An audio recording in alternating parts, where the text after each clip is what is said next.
नमस्कार, मी Kishor Wagdarikar @breaking news social media चॅनलमध्ये आपले स्वागत करीत आहे। आता पाहूया सविस्तर बातमीपत्र। श्री गुरु गोविंद सिंगजी शासकीय रुग्णालयामध्ये घाणीचे साम्राज्य निर्माण झाले असून येथे उपचाराकरता येणाऱ्या रुग्णांचेच आरोग्य धोक्यात आले की काय अशी परिस्थिती सध्या शासकीय रुग्णालयामध्ये निर्माण झाली आहे। संबंधित अधिकाऱ्याची या गोष्टीकडे चक्क दुर्लक्ष झाले की काय असे म्हणले तर वावगे ठरणार नाही। श्री गुरु गोविंद सिंगजी शासकीय रुग्णालयामध्ये पुन्हा घाणीचे साम्राज्य निर्माण झाले आहे। रुग्णालयात ठिकठिकाणी घाणच घाण झाली आहे, त्यामुळे रुग्णांचे आरोग्य पुन्हा धोक्यात आले आहे।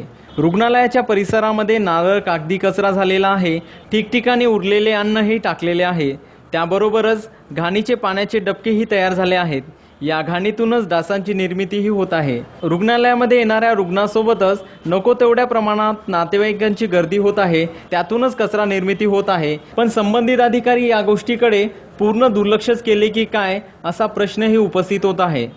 रुग्णालय परिसरामध्ये मोकाट जनावरांचा तर खुलेआम संचार सुरू आहे, त्याचे बोलके चित्रही पाहावयास मिळत आहे।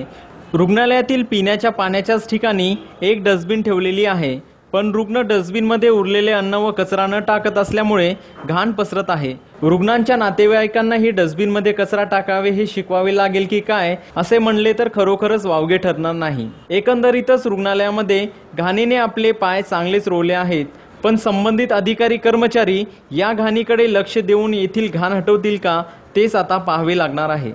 आणि याचबरोबर आजचे बातमीपत्र संपले। तोपर्यंत पुन्हा भेटू। नमस्कार।